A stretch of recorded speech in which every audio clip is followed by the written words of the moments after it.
Stop with the questions. Celebrate. And then they say, is Donald Trump an intellectual? Trust me, I'm like a smart person.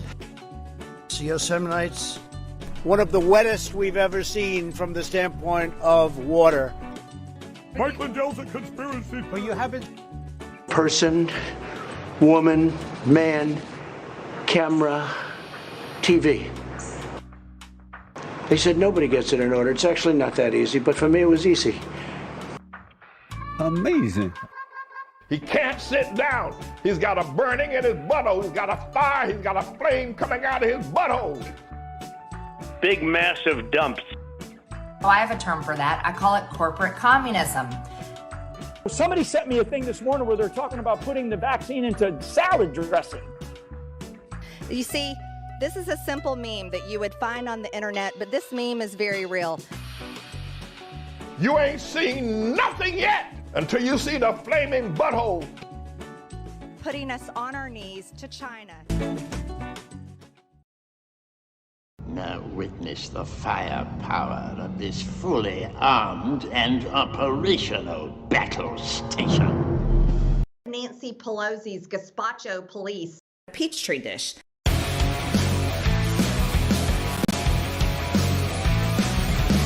You idiot.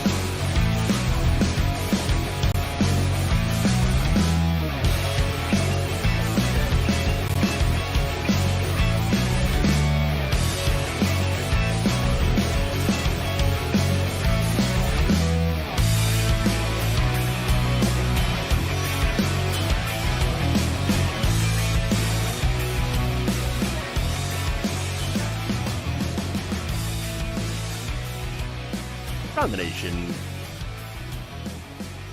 Waldorf Nation. What's up, everybody? It's Tuesday. Welcome to the show. Got a good one for you. Gonna have some fun. Of course, we're gonna have the Boebert versus Greene. The drama continues. So that's fun. I'm sure you'll enjoy that. But then, of course, we also are going to start out with some near disaster. And that includes, of course, the arrest in New Mexico of a failed Republican candidate who hired people to shoot at Democrats. I'm not kidding. It's amazing nobody was harmed. But nonetheless, it's a crazy story. Lots of stuff. All right. With that, we're going to talk about that. We'll start out the show, actually, with that story. We've got Kari Lake, being Kari Lake. It turns out, still Karen. She's still doing the Karen thing, trying to make some dire warnings. Put me into power, or else we're going to have something bad happen. Well, you being in power would be worse than whatever you can come up with. All right.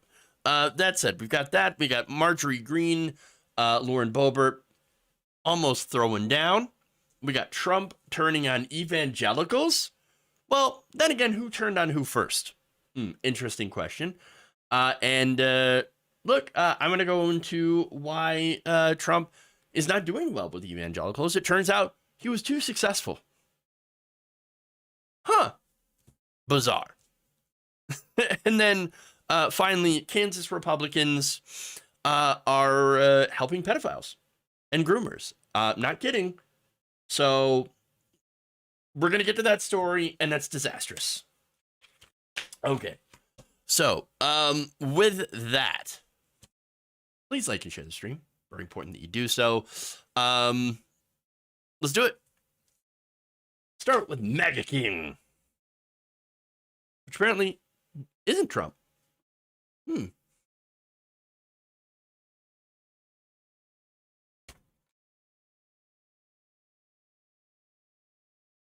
appears the party of law and order is proving that they are neither for law nor are they for order. This recent, or I should say this story is amazing.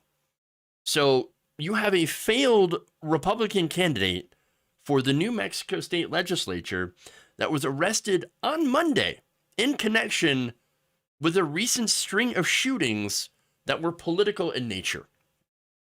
These shootings happened at the homes and offices of local Democrats, according to police.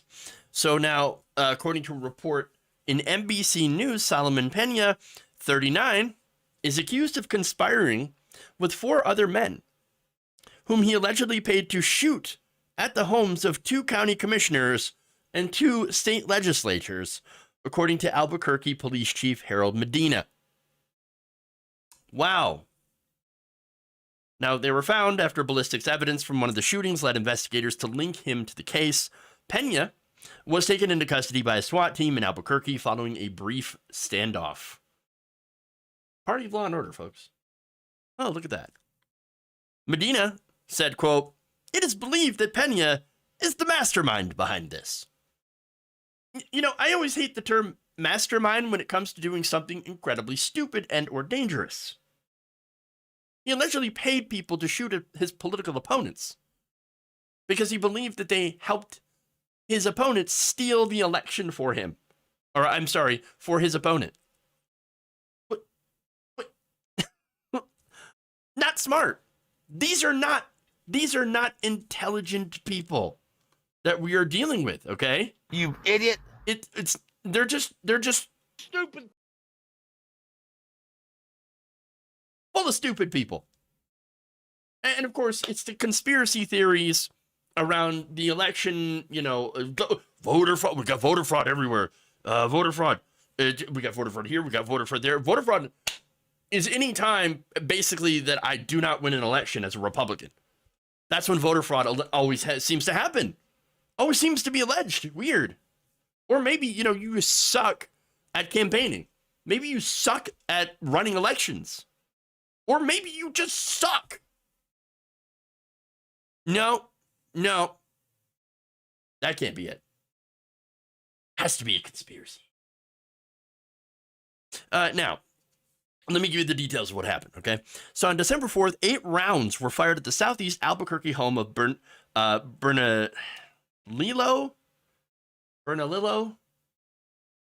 Sorry about that. We'll just go with Bernalillo County Commissioner Adrian Barboa. A few days later, the home of State House Speaker-elect Javier Martinez was also targeted. Then, more than a dozen gunshots at the home of a former County Commissioner Debbie O'Malley. And on January 3rd, 8 shots were fired at the home of State Senator Linda Lopez, who said in a statement that 3 of the bullets had passed through her 10-year-old daughter's bedroom. Now, look, this is incredibly frightening. I mean, again, imagine your house being targeted by crazy people with guns, shooting into your house, almost hitting and killing your children. It's just insanity. Now, Albuquerque Mayor Tim Keller said on Monday that the APD had essentially discovered what we had all feared after the investigation. And what we all suspected is that these shootings were politically motivated. And look, they've got receipts. We got the evidence here. And I think that's important because there undoubtedly will be people on the right wing. And I'm not saying that we're going to get through to them with evidence because, let's be honest, usually those people are too far gone. But for those who, like, I don't know, might identify as conservative or conservative leaning, who are not like indoctrinated into the MAGA cult, and they're like, I don't know, I like tax cuts or something. I think government's too big, whatever. Right? It's generally I would vote Republican. And don't really follow the news. Well, it's important to suss out the facts here and to present the facts to show you that, hey, by the way, a lot of the people that you're associating with or the party that you're associating with has a lot of violent people that support it. Maybe you got to do something about that. So, that said, for the sane people who want to follow what's going on, who may not agree with me politically, let's go through and point out the evidence that you have MAGA chuds that are perpetrating the violence. And then, of course, is also to counter the narrative that, oh, no, it's the left that's the dangerous ones. Oh, yes, it's the left. It's the Antifa. They're burning down entire cities. Which, no, that's not the reality. But anyway, so let's show you a picture of Pena. All right. And here we are. That's from his official Twitter account. Obviously Biden supporter. I mean, no, it's MAGA. Secret Antifa. Yep, confirmed. All right. So, look, that's him. Calling, and he, by the way, in another social media post, he considered himself or called himself the MAGA king. He also consistently posted on social media about voter fraud and rigged elections, including, of course, his own. And on November 17th, in a response to a tweet by the New Mexico Secretary of State warning against attempts to manipulate the election certification process, here's what he wrote. I will attempt to stop the certification in Bernalillo County until a hand recount has been done. It was rigged. It was rigged. No, wasn't rigged. Stupid. No evidence of that. But it gets worse. So it turns out in this investigation, we find out why these specific people were targeted. He had shown up at the homes of these people prior to the shooting and had tried to get them to not certify his loss in the election. According to former Bernalillo County Commissioner Debbie O'Malley, who was, again, a target, Pena showed up to deliver papers and to have a conversation about election fraud. She said, quote, of the visit, I thought it was kind of odd. And he seemed a little anxious to me and a little kind of aggressive. And that put me on alert.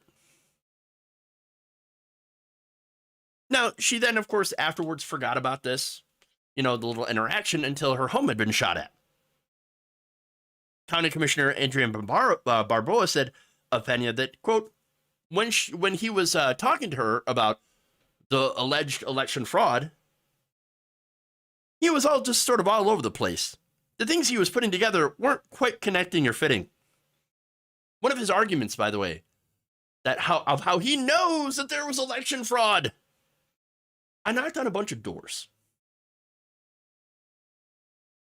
I mean, I walked and I knocked on a lot of doors, everybody. I should have won. Did you knock on all the door? And by the way, just because you've knocked on somebody's door and talked to them doesn't mean that they're going to be a voter. And judging, by the way, how these people who he had talked to had responded to him, how he was like weird and aggressive. Maybe these people that were like talking to him after he was, knocking on their door, was like, oh yeah, sure, yeah, I'll vote for you. Just go away. I'll vote for you. Go away. Go away. You're creeping me out. Me and my kids. You're creeping us all out. Fine, I'll vote for you. Go away. Who knows, right? It's possible. It's possible. Now, she also added, you can't say because you knocked on 1,000 doors, you got 1,000 votes. Which is what, again, sane people would realize. But, all right, sure. That said, it doesn't matter. Once you've fallen down that conspiracy hole, it's real tough to get out. Once you've convinced yourself that it is a conspiracy, that there is a fraud, that there's everything that is against you without needing any evidence, when you can just put up a whiteboard and just start connecting dots, you're too far gone. And by the way, it should be noted that this isn't the first time he has spoken about or even tried to do something about so-called election fraud. Remember, diehard Trump supporter, and you're not going to be surprised that he was at January 6th. There's a picture right there. It's one of the last one of the last pictures I have from the January 6th trip. I lost that phone at the Trump rally in Phoenix, July 2021. Make America great again. The obvious Antifa plant, obvious. I mean, FBI. No, the ramps. And this guy's ridiculous. All right. So now that said, this guy, he's got some issues. All right. And he's also has a criminal record. Now, I do believe in restorative justice. And I do believe that, like after you serve your time, yeah, you should be able to get back into society, and do something with your life, right? And so this guy says, well, I ran for office as a result of, me wanting to better my life. Okay, that's fine. And by the way, his Democratic opponent was like, hey, this guy's got a criminal history. Maybe he shouldn't be on the ballot. Now, it turns out he was allowed to be on the ballot. And so I don't disagree with that. But then again, you look at him and some of the stuff that he had done might have been an indicator of, what he was alleged to have done here. In fact, state records obtained by the Santa Fe New Mexican in August reflected 19 felonies on Pena's rap sheet, including burglary, larceny, contributing to the delinquency of a minor, and receiving stolen property. This is a guy who's talking about stealing elections. I had the election stolen from me, and boy, let me tell you, I would know all about theft.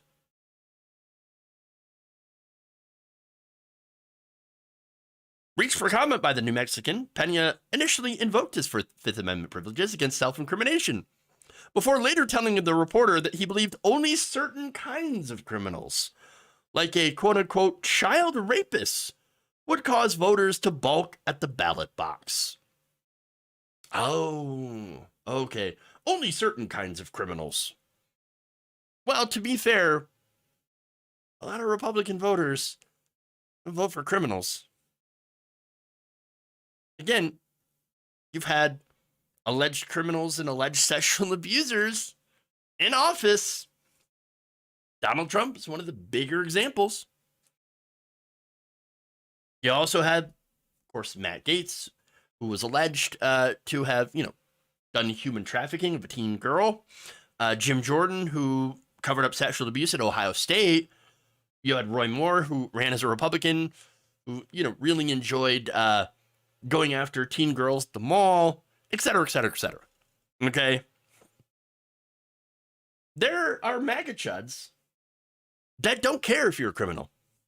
The only thing they care about is if you're one of them and you're against the Democrats. Now, that said, I'm not lumping in all Republicans with these people, right? In fact, some of the local Republican officials denounced this. They said, in fact, this is House Republican leader Ryan Lane, said that the New Mexico House Republicans are grateful that no one was injured in the shootings, and referenced Pena's criminal past, which had been a controversial issue during the campaign, saying, quote, "This is yet another example of a convicted felon unlawfully gaining access to firearms, which they were barred from owning or possessing, and using the weapon in a manner that causes public harm." Yes. Well, that said, to kind of drive the point home, I think it's pretty clear, or it should be clear by now, which base of voters has people that are more prone to violence. And they even kind of admit it themselves in a strange way. I mean, sure, that may have been done tongue-in-cheek, but weirdly enough, it keeps turning out to be true. What are you going to do?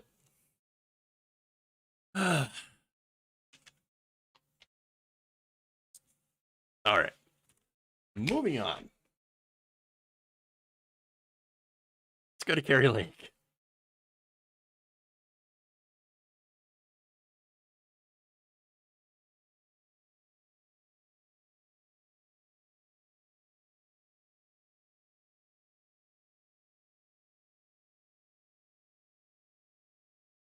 failed gubernatorial candidate Kari Lake warned that if she was not installed as the governor of Arizona, bad things will happen.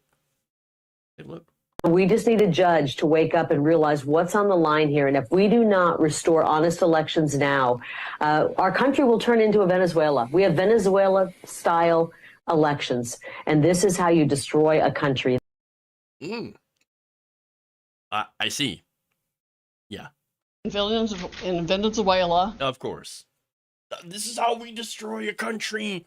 Well, first, the United States, certainly not destroyed. Venezuela, also not destroyed. This is despite Donald Trump's attempt at a coup. But, okay, sure. But, okay, Kari Lake, let me get this straight. You lose your election, and then you lose your court challenge to that election. And now you're saying that if you are not undemocratically installed to a position that you did not win, then this country will become... In Venezuela. Really? Really? You want to talk about irony? Look, we know Kari Lake is a complete lunatic. I think it's fairly obvious by now, okay? But it is funny how all these so-called defenders of democracy don't actually believe in it. And look, to them, it's only a legitimate election if they win. Now, that said, you can definitely find evidence of voter fraud. It does happen. Seems to be happening a lot on the Republican side. But there's issues of, ballot stuffing. And it does happen. Election fraud does happen. But of course, it's infinitesimally small amount of elections. Out of the millions of votes cast, you have a 0.0001% chance of finding someone who did in-person voter fraud because it's just not that prevalent.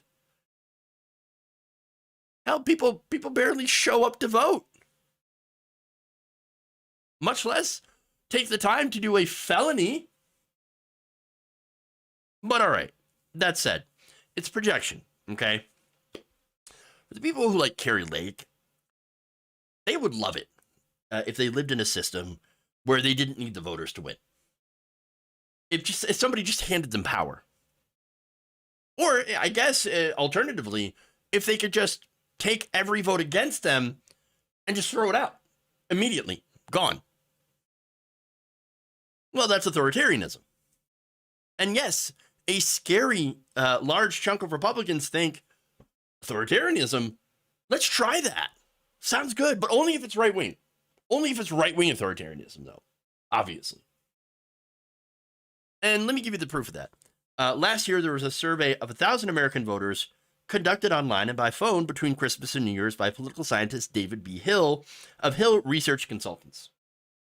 And this is one of many polls, by the way, that have shown that there are a majority of Republicans that are like, violence against the government, good. And authoritarianism, good, as long as it's our kind. But anyway, respondents were asked a battery of 21 agree or disagree questions, indicators of possible support for or opposition to authoritarianism. Nearly half of all respondents, 49%, agreed with the assertion that once our leaders give us the go-ahead, it will be the duty of every patriotic citizen to help stomp out the decay that is poisoning our country from within. Nancy Pelosi's gazpacho police. They want to send the gazpacho police. But it would be Marjorie Greene's gazpacho police instead. That's what they want to do. More than half, 56%, agreed with the sentiment that the only way our country can get through the crisis ahead is to get back to our traditional values, put a tough leader in power, and silence the troublemakers spreading radical ideas. Look, the hint should be in the language here. Talking about traditional values. Putting a tough leader in power. silencing the troublemakers. Yeah. No, I think the people who agree with this probably conservative. And now there's more. Half, about 50%, agreed that it's more important for a leader to stir the deep passions of the common man than to offer intellectual advice about policies.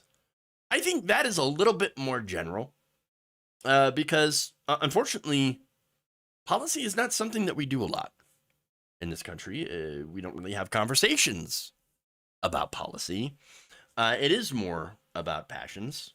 Unfortunately, or I should say, fortunately, there are a lot of progressives here, people like Bernie Sanders, who do talk a lot about policy. All right, there's more. More than half, 53%, agreed that the country will be great if we, quote, honor the ways of our forefathers, do what the authorities tell us to do, and get rid of the rotten apples who are ruining everything. Wow. And when presented with the claim that we might have to make America a little less democratic in order to protect and preserve the most important American values, traditions, and principles, more than a third of respondents agreed, including 12% who said that they strongly agreed. And when it came to Trump, a third of respondents, 33%, said that they believed the 2020 election was stolen from him. Out of that third, a majority considered the participants in the January 6th attack on the Capitol to be patriots rather than insurrectionists, and a small minority of the Trump supporting respondents, about 13%, or nearly 5% of the overall sample, believed the ex-president should be reinstated by all means possible, including armed revolt, literally authoritarian. A small number, just under 2% of the overall sample, who say themselves would be willing to take up arms to see Trump reinstated. I'm actually glad to see it only at 2%, but you also have the 5% of the overall saying, yeah, I'd be fine with armed revolt as long as I don't have to do it. Get that other guy to do it. Because, of course, I just thought that's a real funny stat there. Like, wait, you wouldn't do it yourself, but you'd be okay with someone else doing it? Typical. Just typical. Now, getting back to Kari Lake, understand that that's what people like her want. They don't really care about democracy. I know they claim, oh, no, I care so much about democracy. I care so much about election integrity. No, you don't. You just want power. You want someone to put you in power. And that is authoritarianism in a nutshell. And so, look, these people, yes, while Kari Lake is insane and she's not getting anywhere near power, understand that there are still people in this country, a decent amount of them, who think, if not Kari Lake, then maybe we could do it for Trump, or maybe we could do it for any politician, because we don't care about democracy.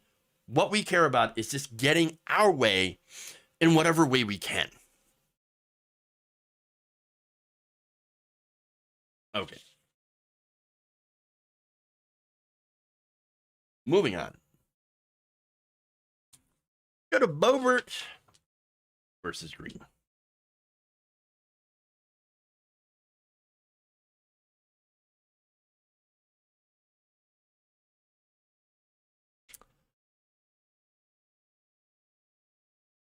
Okay. Things are a bit tense in the Capitol these days. Not between Democrats and Republicans, although they certainly do have their problems, but actually between former BFFs Lauren Boebert and Marjorie Taylor Greene. In fact, on the first day of Congress this year, January 3rd, tension boiled over in the women's restroom. According to multiple sources, the two women were nearly in a screaming match in the speaker's lobby ladies' room just off the House floor. Interesting. And by the way, it didn't have anything to do Big, massive dump. with any of that. You know, I'm pretty sure, I would hope that both of them flushed. Although one of them might not have washed their hands. So I'm just calling it now, okay? People are flushing toilets 10 times, 15 times. Okay. So anyway, according to, let's see, one source familiar with the fight, talking to the Daily Beast, Greene questioned Boebert's loyalty to Kevin McCarthy. So that's House Speaker Kevin McCarthy. And after a few words were exchanged, Boebert had stormed out. Again, hopefully she had washed her hands, but knowing Boebert's record with her defunct restaurant, I don't know. I don't know if that happened. I'm really actually kind of concerned now that she didn't wash her hands. Oh no! Disgusting. Gross.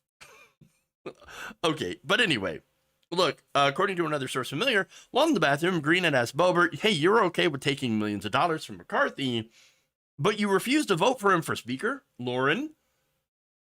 The first source, Greene, said that Greene was in the stall, and upon coming out, confronted Boebert about taking money from McCarthy for her reelection, and then turning against McCarthy when it came to vote. The Colorado Republican was allegedly unaware that Greene was also in the bathroom at the same time. Do we have to keep them separated?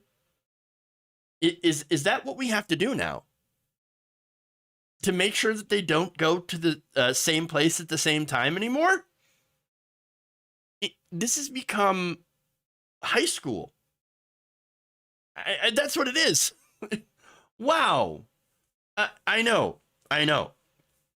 Now, that's when Lauren said, quote, "Don't be ugly," the first source says, before she, in the words of this source, ran out like a little schoolgirl.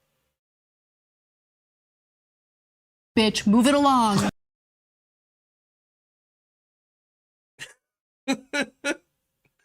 Look, by the way, I don't know who the source was, or at least some of these sources were. We know there's multiple staffers on the Hill. So there's Republican staffers, Democratic staffers. There's also, obviously congressmen and women as well. So, and reporters, by the way. So 3 of these sources are unidentified, but there is one source that is, although she's not really talking. That said, asked about the dust-up in the Capitol, Boebert simply said this, quote, "See you later. Bye." All right. I guess. What are you going to do there? Okay. But Greene did not return the Daily Beast's request for comment. I know we're actually having a conversation about this. But at least, again, one other member did witness the exchange. That was Democratic Representative Debbie Dingell. Here's what Debbie Dingell said. Nothing. She refused to say that what she had witnessed over the course of 3 different interviews with 3 different reporters. Quote, "What happens in the ladies' room stays in the ladies' room." Fair enough. During one interview, however, Dingell seemed to acknowledge that something did happen between Greene and Boebert, but said, "I'm not going to talk about it in any way, shape, or form." So obviously, it happened. Now, what's interesting is not so much the fight itself, but what led up to it. All right. So Boebert and Greene generally agree on like 99% of things, ideologically. However, there are things that they disagree with that have come up to become very big issues between the two of them. One of them actually being Ukraine. And the other thing, of course, being power. So on the power front, Greene, of course, not only is in favor of Donald Trump and had already endorsed him, but she had seen that McCarthy was going to eventually become a speaker. And so she, going against, by the way, the wishes of a lot of the Republican base, I've done stories where a lot of Republicans are very, very angry with Greene. Again, I'm talking about voters here, calling her a traitor for supporting Kevin McCarthy. They're not happy with her. But she said, no, I'm going to support Kevin McCarthy. And look, it's because she got something from that. And let's be honest here, okay? In fact, look, she had made some inroads with the mainstream of the party, with Kevin McCarthy, and now is getting a nice seat in the House Oversight Committee. She's getting mainstreamed again, which is a disaster, honestly. Just a disaster. Now, that said, sources also said the Daily Beast told the Daily Beast, that Greene is on Trump's vice presidential shortlist for his 2024 bid. If you contrast that with what's going on with Boebert, she nearly lost her election in 2022 to Democrat Adam Frisch, only winning by 546 votes. Marjorie Greene, of course, it's just dominating her district. So at the end of the day, Greene is getting more power. Lauren Boebert isn't. And I think it's because Greene knows how to play the game, the political game. She's been there long enough. Yes, she's still a freshman, but she knows how to, dial the levers of power. It's more evidence to me that politics is basically just high school all over again, except, of course, that the decisions they're making are sometimes literally life and death. And, like, for example, let's get to Ukraine real quick here. Look, Marjorie Greene says no more money to Ukraine whatsoever. Boebert says, okay, we'll keep giving money to Ukraine. So that's a pretty big difference, right? Now, I'm kind of in the middle of both of them, right? Yeah, I think that, yes, Ukraine should be able to defend itself from Russian aggression. But I also think that in exchange for supporting Ukraine, mainly I think with humanitarian support, we should be really pushing and focusing on getting both the Russians and the Ukrainians to the peace talks, okay? To the negotiating table. Now, of course, I wouldn't support anything that gives away Ukrainian sovereignty. But doing things like, okay, maybe pull back some NATO assets away from Russia, something to give to Russia in exchange for them completely pulling out of Ukrainian territories. Something. Again, this would have to be sussed out in any sort of negotiations, which would have to be held in good faith. Again, the likelihood of that happening, I don't necessarily know. So, but that said, it's a nuanced issue, and I'm in the middle of it. And look, I would agree with the position of maybe we should, not just blank check Ukraine, and while, of course, we, go without doing things here in the United States, like, for example, healthcare, childcare, etc., and all that. But I would still, they are still an ally, and there still was a promise by the United States to aid them should they need it. And so, again, it's a very nuanced issue, and it's one of those things. Okay, that said, diplomacy is complicated, but we should at least try to make an attempt here. That's it. There is, again, interesting fighting going on here between these two. Used to be BFFs, used to be good friends. Now, not so much. And there's a lot of jealousy involved, as I've talked about before. Marjorie Greene basically rehabbing her image, and I think the corporate media will let her do so. She's already distanced herself from the QAnon conspiracy theories, saying, "Oh, well, I was just sucked into the internets. That's what it was." Yes, I just, it turns out you shouldn't just listen to anything that you see on the internet. Internets. No, because it turns out it might be not true. Interesting lesson if you would apply it to everything else that Marjorie Greene shares and reads, especially considering, you know, things that she's posted about trans people. But anyway, that said, she knows how to, she's trying to mainstream herself in order to get more power. And again, Boebert, not a fan of that, because she sees herself losing power and losing prospects real quickly. And that's got her very mad. Okay. That's it.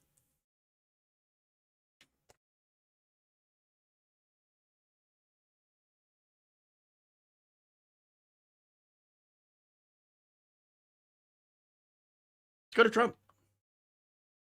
Trump versus the evangelicals.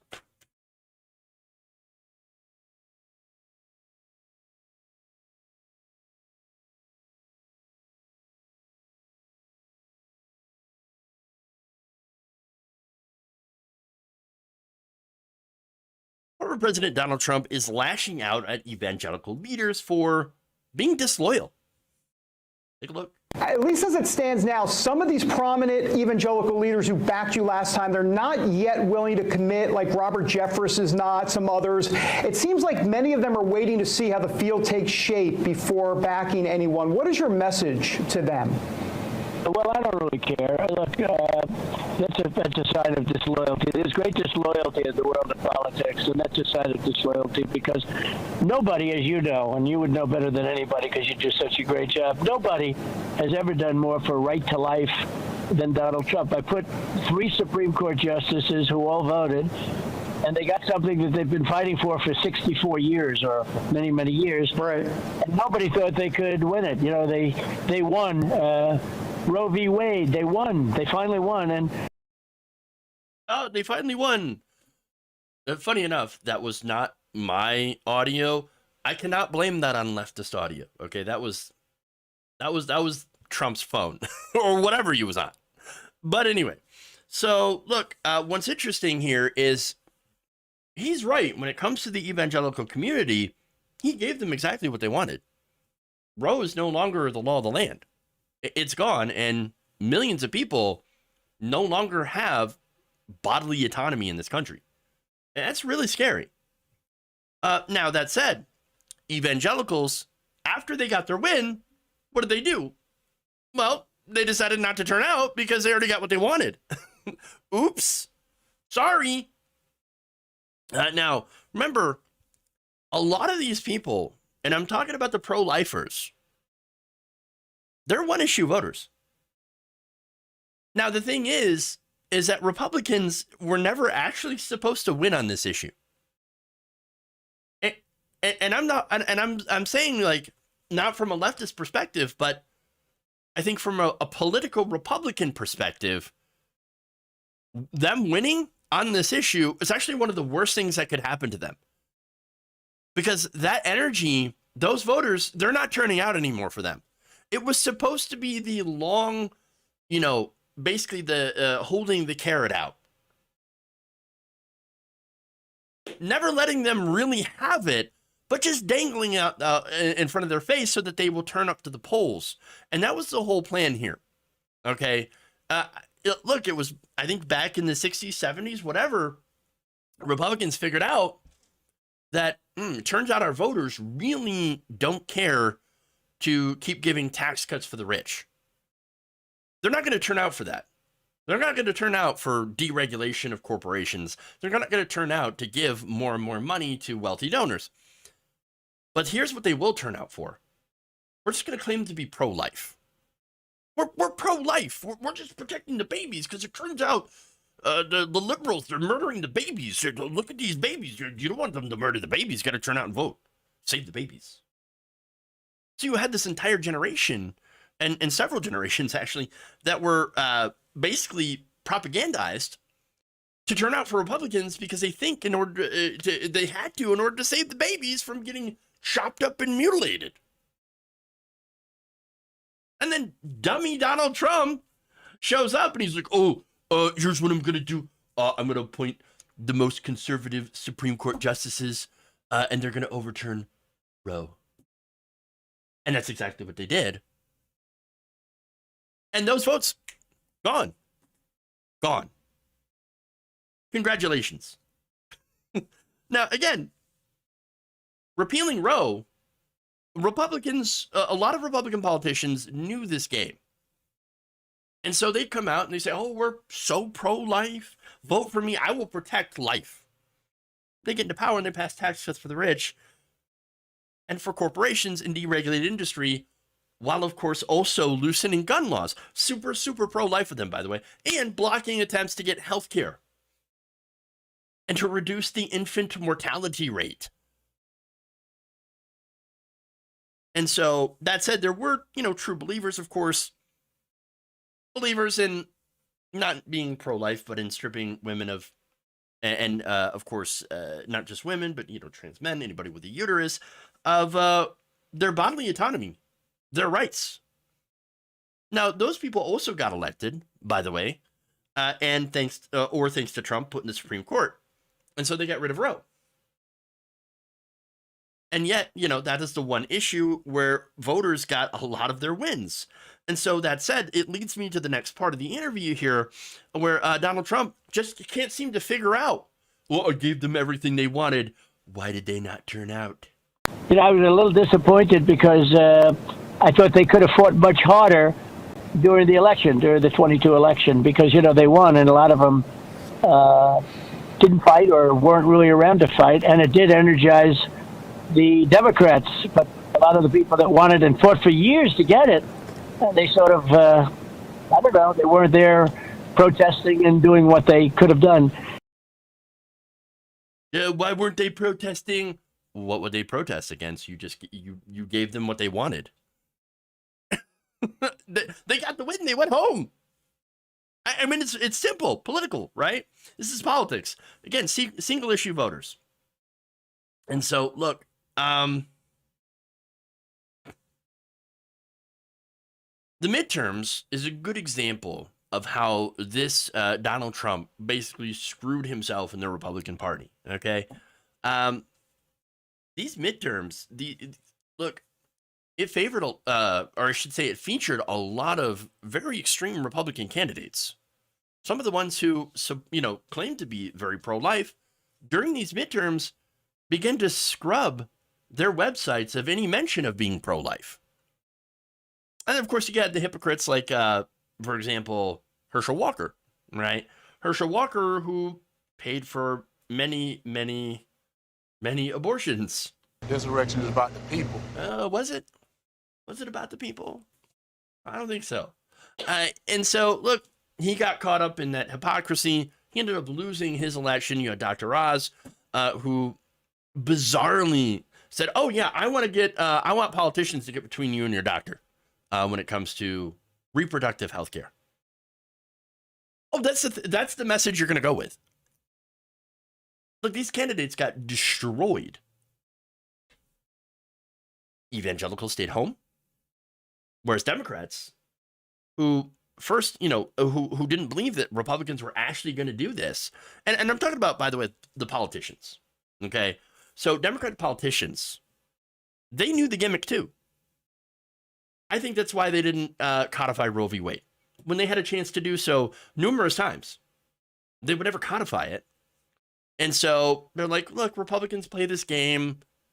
They, say that they're going to repeal Roe and they get votes, whatever. We say we're going to protect reproductive rights and we get votes. So why are we going to actually do anything about it when it's advantageous politically to both of our sides? They didn't think that Donald Trump was actually going to do what he said he was going to do, which was appoint these extremist justices that would get rid of Roe. That's why they were caught so flat-footed. That's why there was the shock and surprise. Oh my God! We didn't know this was going to happen. Yeah, I know. And then, of course, that's why you also saw the first few days, Nancy Pelosi and other Democrats fundraising off of it,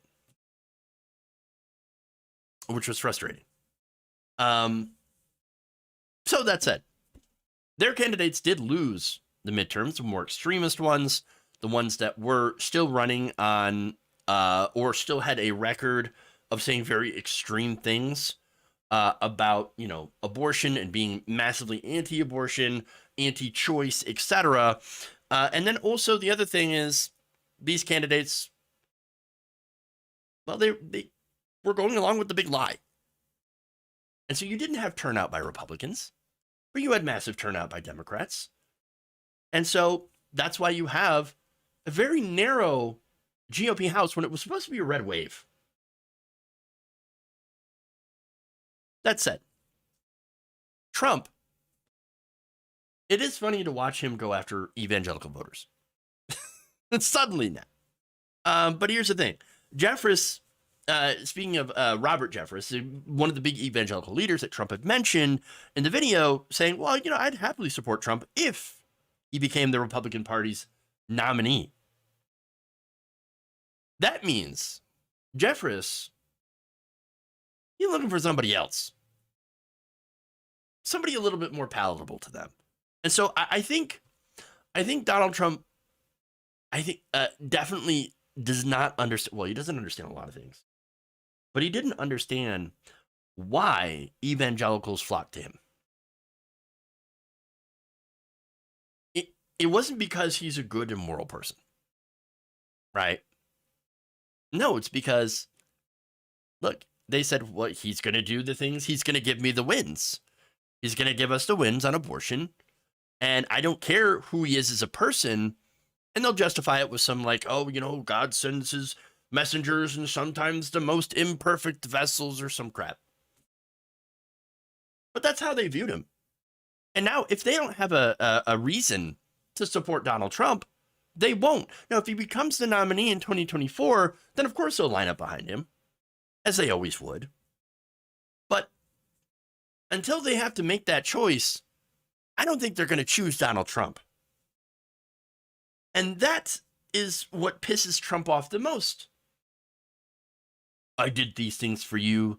You're not returning the favor. I want loyalty. And he's not getting it. Now, it's going to be very interesting how evangelicals, who again, huge part of Donald Trump's support in the election in 2020 and 2016 especially, and of course, by the way, how they impact the general, again, if they're not turning out, especially when it comes to the one issue voters that were the pro-life voters.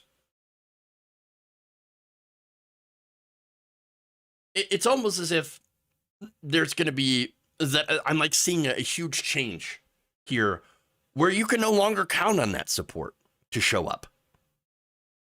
And I may be wrong. They might show up. They might find a different culture war issue to glom onto, but there's also the possibility that maybe they won't. And that could be a huge deal come, the 2024 elections, not just the presidential election, but also, again, we're talking the Republican primary, and we're talking, House races, Senate races. And so it is very, very interesting. And if it's anything like what happened during the midterm elections, it could spell big trouble for the Republican Party. Okay.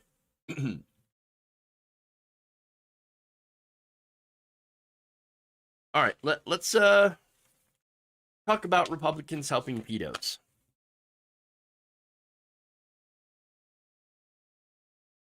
So, content warning.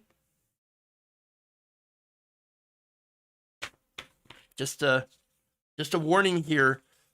We are going to be talking about child sexual assault. That is the topic. Okay. With that said,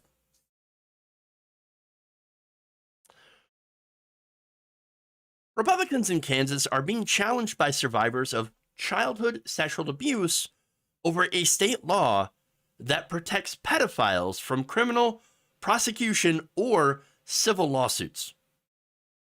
Currently, Kansas, which again has Republican, not governor, this time Democratic governor, but Republican legislature, has a state law requiring survivors to file a civil lawsuit by the age of 21.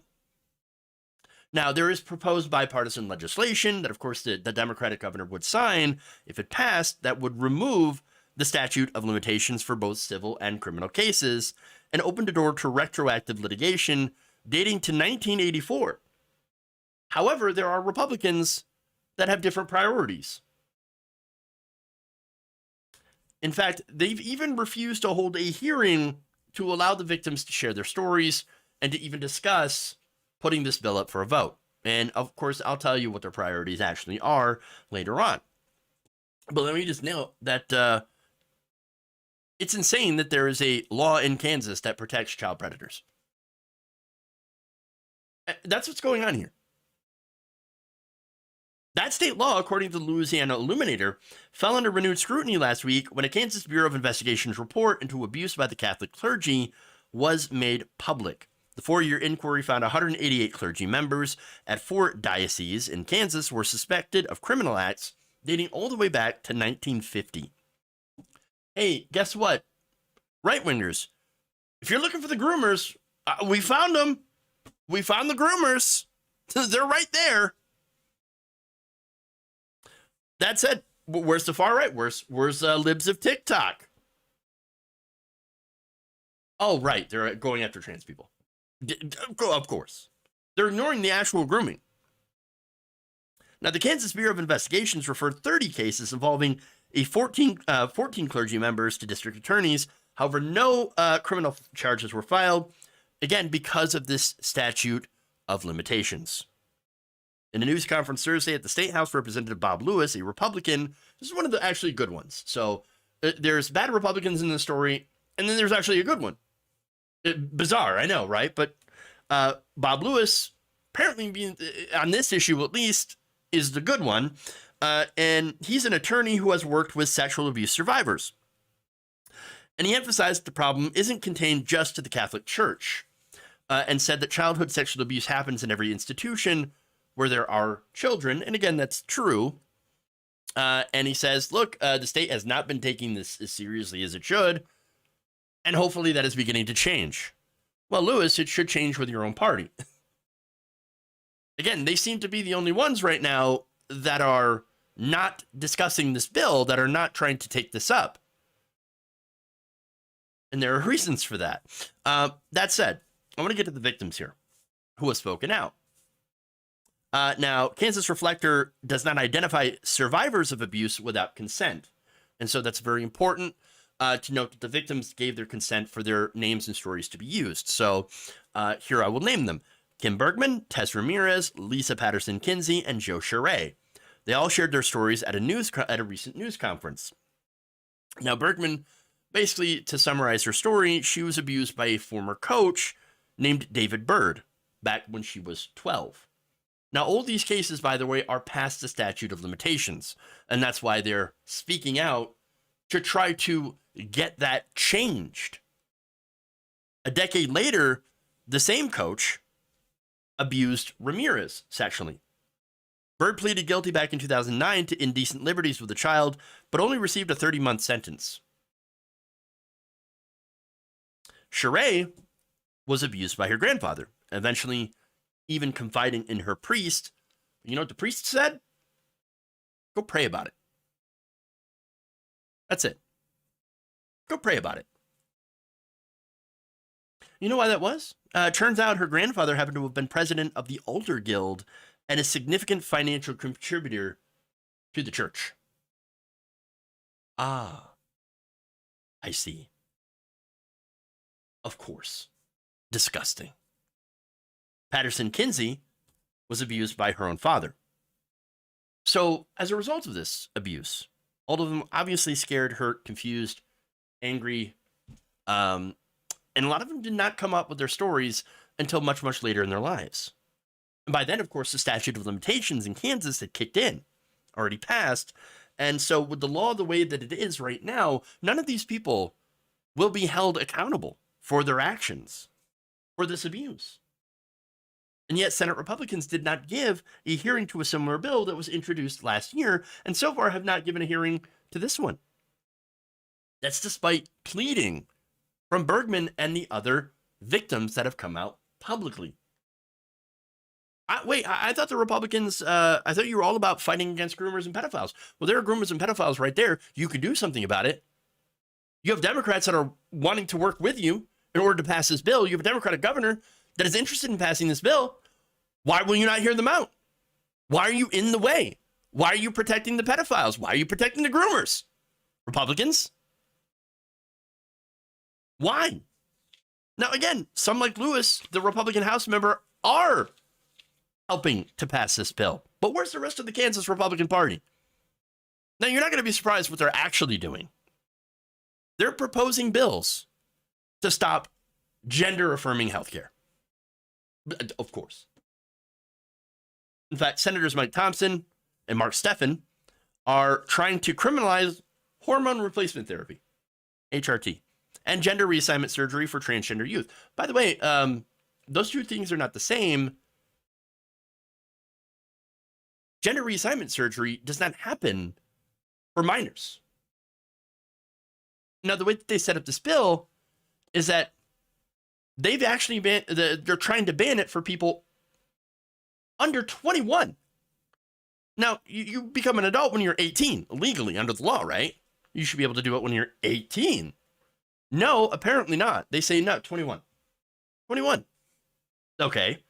Now, that said, gender reassignment surgery does not happen for minors anyway. Hormone therapy, of course, is reversible. But apparently, their bill, SB 12, known as the Kansas Child Mutilation Prevention Act, would make it illegal for physicians to prescribe hormone replacement therapy or perform gender reassignment surgery, again, for anyone under 21, with few exceptions. The list of banned medication includes puberty-blocking medications, testosterone, as well as estrogen. So, all those things. There's another bill, by the way, introduced by the same two, Steffen and Thompson, that would require vaccine requirement exemptions in places such as child care facilities, elementary schools, high schools, and post-secondary education facilities without asking why the exemption request was asked for. The legislation will also eliminate the requirement to have a meningitis vaccine requirement in order to live in student housing. So what they are doing is, in Kansas, the Republican Party are focusing on protecting the children from the trans and the vaccines, but not from actual pedophiles and groomers. Making sure that, people who had this happen to them when they were children were not able to get justice. Now, Lewis, again, points out there's a common element in all their stories. That element is that the child sex abuse robbed them of agency, robbed them of their voice. They've been shut down and told to go away, ignored. And he's absolutely right about this. Again, this is why I'm calling him the one good guy that I can see in this story. That's a Republican. Senator Cindy Holscher, a Democrat from Overland Park, also weighed in, said that there's more interest in the issue now following the release of the KBI report on clergy abuse, and said that some people in the past wanted to dismiss concerns because they thought the abuse was only the result of just 3 or 4 priests. Oh, only 3 or 4. The implication of 88 clergy members in the KBI report, she said, quote, woke some people up. Yeah. Now, look, I think the number of, obviously, children that have been abused should be 0. I think if even one child is sexually abused, it's too many. Too many. That said, why are the rest of the Republicans, and I just showed you their priorities, why are they not taking this seriously? Why have they not passed this? Now, Holscher says the passage of proposed legislation could open the door to lawsuits against the Catholic Church and other institutions.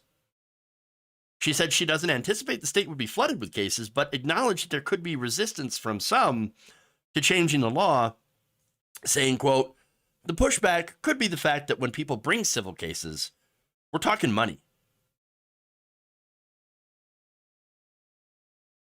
Now, look, I think with all due respect, I'm going to call BS on that. I don't think that's the only concern. I think there are people out there who actually don't care about, in this case, little girls being abused by the coaches or the churches.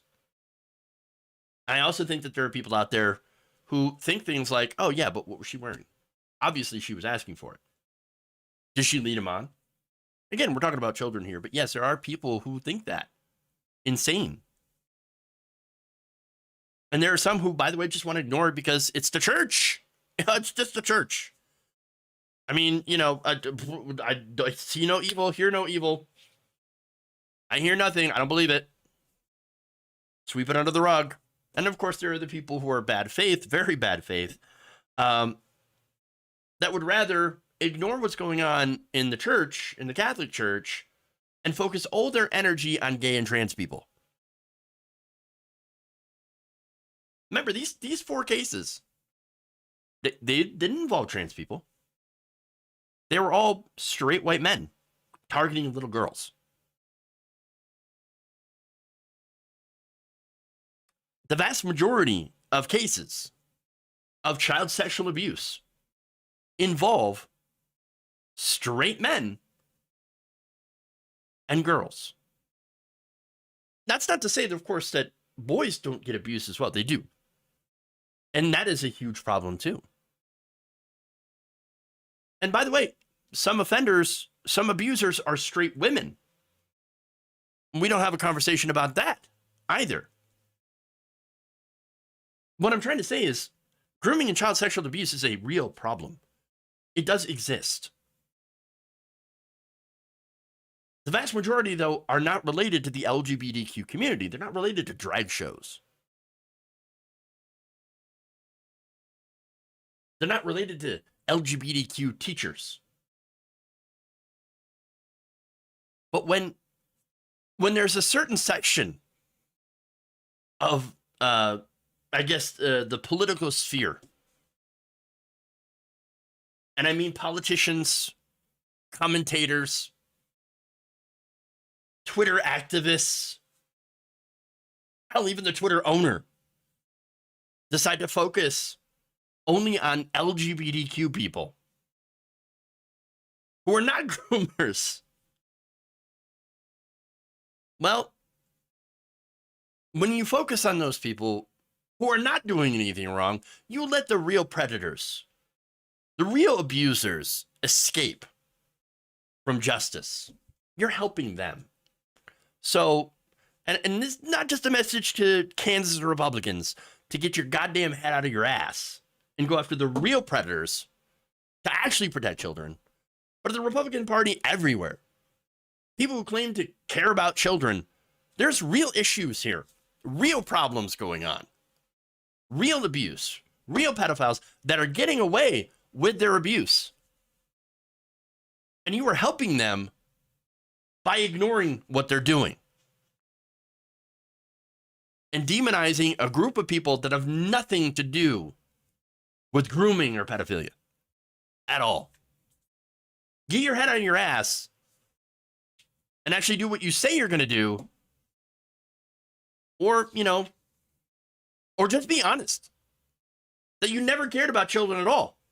And it's only been a way to go after the LGBTQ community, to demonize them for no goddamn reason other than your own political prospects. Okay. And there it is.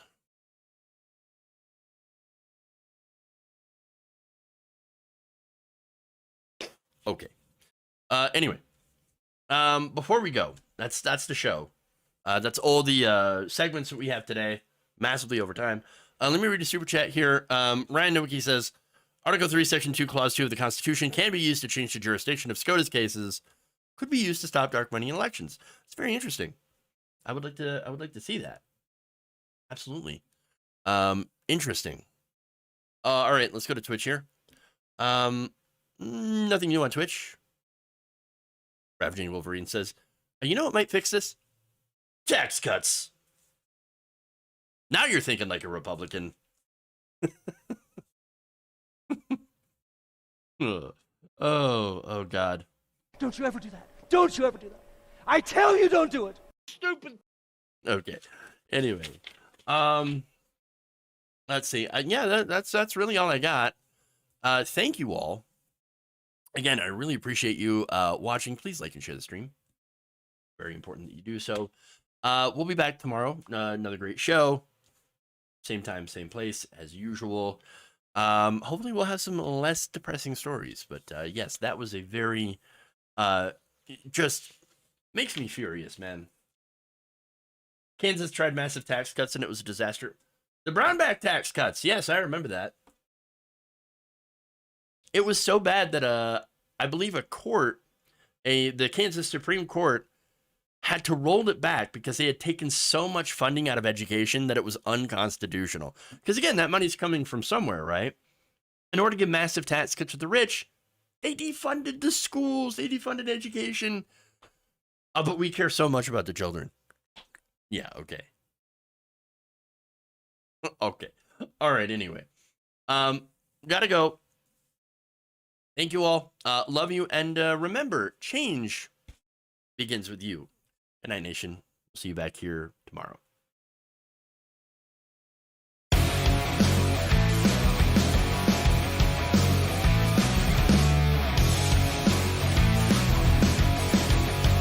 Sexual anarchy. Peachtree dish.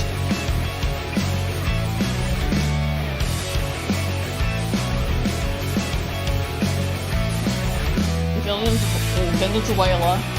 Oh my God! He admitted!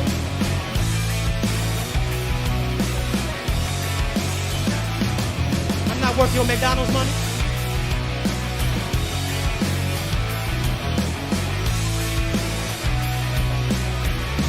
Please clap.